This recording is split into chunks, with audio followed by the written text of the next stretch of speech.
ایک بڑا ٹچی قسم کا سوال ہے، خواتین اس پر بہت زیادہ محسوس کرتی ہیں کہ ایک سے زائد بیویوں کی اسلام نے کیوں اجازت دی؟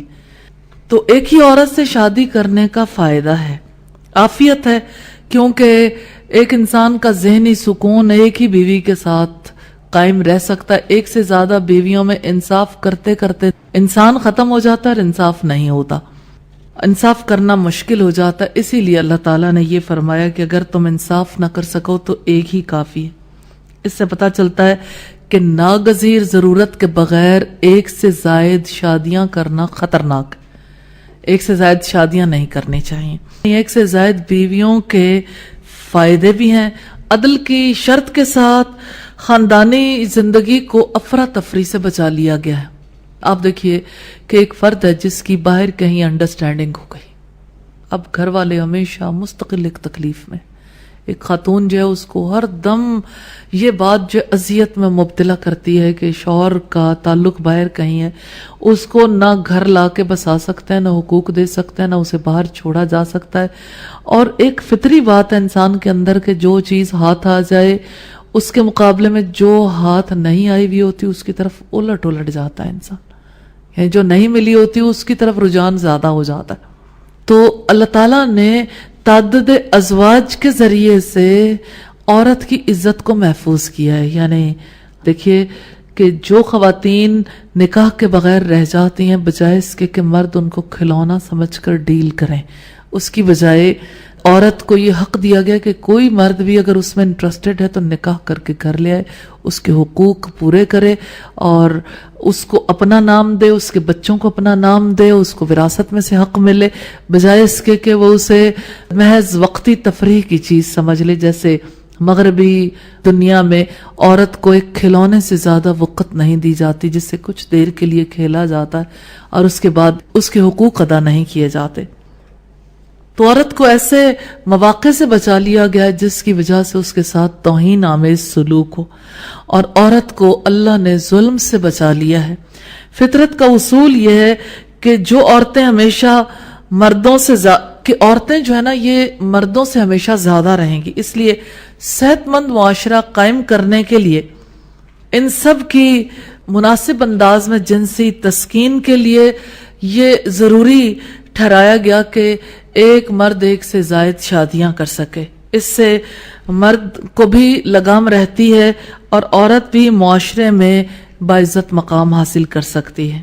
جیسے پاکستان میں بھی یہ پرسنٹیج اگر سے بہت تھوڑا فرق ہے لیکن کافی ٹھیک ٹھاک فرق بن جاتا ہے بڑے پیمانے پر۔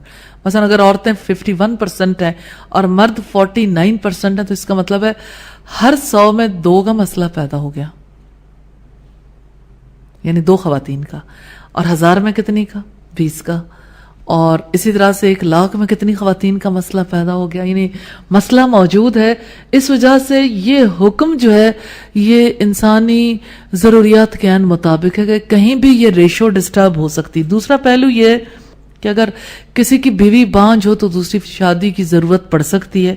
تیسرا پہلو یہ ہے کہ مرد میں بچے پیدا کرنے کی جو صلاحیت ہے وہ 70 برس کی عمر تک رہتی ہے، جبکہ عورت میں یہ صلاحیت تقریباً 50 برس تک یعنی اس کے لگ بھگ ختم ہو جاتی ہے۔ اس طرح تقریباً 20 برس ایسے آ جاتے ہیں جس میں مرد فطری وظائف پورے کر سکتا ہے اور عورت پورے نہیں کر سکتی۔ ایسی صورتحال میں دوسری شادی کی ضرورت پیدا ہو جاتی ہے۔ مرد اسے اللہ کا حکم سمجھ کر قبول کرنا چاہتے ہیں کہ یہ شاید اللہ کا حکم ہے۔ پہلی بات واضح رہے کہ یہ اللہ کا حکم نہیں ہے۔ آپ اس کے کانٹیکسٹ کو دیکھیے۔ کانٹیکسٹ کیا ہے کہ اگر تم یتیم لڑکیوں کے درمیان انصاف نہیں کر سکتے اور تمہیں نکاح کی شدید ضرورت محسوس ہوتی، اچھا ہے اپنے آپ کو بے انصافی سے بچانے کے لیے 2، 3 یا 4 خواتین سے نکاح کر لو، لیکن عدل کرو۔ اور اگر عدل نہیں کر سکتے، یہ بات کیوں نہیں دکھتی فَإِنْ خِفْتُمْ أَلَّا تَعْدِلُوا فَوَاحِدَةً، کہ اگر تم انصاف نہیں کر سکتے ایک ہی کافی ہے۔ ایک سے بھی مرد نباہ کر لے تو بہت، یعنی اس کی جنت میں جانے کے لیے یہی بہت بڑی بات ہے، کیونکہ ایک فرد کا اس کے پورے جذبات و احساسات کے ساتھ خیال رکھنا اور اس کو پوری طرح سے لک آفٹر کرنا، اس کی کیئر کرنا، یہ بہت بڑی ذمہ داری ہے، اور عام طور پر یہ ذمہ داری پوری نہیں کی جاتی۔ تو تعدد ازواج جو ہے عدل کے ساتھ اللہ تعالیٰ نے اس کی اجازت دی ہے، اور اس عدل کا اطلاق ہوتا ہے معاملات میں، خرچ میں، ازدواجی تعلق میں عدل، حسن معاشرت میں عدل۔ تو اسلام نے عدل کے میدان میں ریلیکسیشن دی ہے دلی احساسات کے معاملے میں، دلی احساسات پر قابو نہیں، اور انسانی نفس کے اندر پائے جانے والے گہرے میلان میں عدل، کیونکہ یہ انسان کے کنٹرول سے باہر ہے کہ ایک انسان کی توجہ اگر ایک طرف ہے دوسری کی طرف بھی برابر ہو، پاسبل ہی نہیں۔ لیکن آپ دیکھیے کہ معاملات میں، ازدواجی تعلق میں، پھر اسی طرح سے خرچ میں، ہر ایک جگہ پر عدل کرنا ضروری ہے۔ یعنی اگر کوئی شخص اپنے بارے میں ڈرتا ہے، انصاف نہیں کر سکے گا، ایک بیوی پر اکتفا کرنا بہتر ہے۔ لیکن شاید سے یہ بات ہرگز سمجھ نہیں آتی کہ ایک سے زائد بیویاں صرف ناگزیر حالت ہی میں رکھنی چاہیے، اور بغیر ناگزیر حالت کے ایسا کرنا نامناسب اور خطرناک ہے۔ اسلام کے احکامات فطرت انسانی کے موافق ہیں، انسانی خواہشوں کو اسلام نے ختم نہیں کیا، ان کی حد بندی کی ہے۔ تو ہر ایک کو اپنے لحاظ سے دیکھنا ہے کہ اس کے لیے ایسا تو نہیں کہ دنیا میں انصاف نہ کرے تو آخرت کی آگ، اور انصاف نہ کر سکنے کی وجہ سے دنیا کی زندگی بھی جہنم بن جاتی ہے۔ اللہ تعالی ہم سب کو انصاف کے راستے پر چلنے کی توفیق عطا فرمائے۔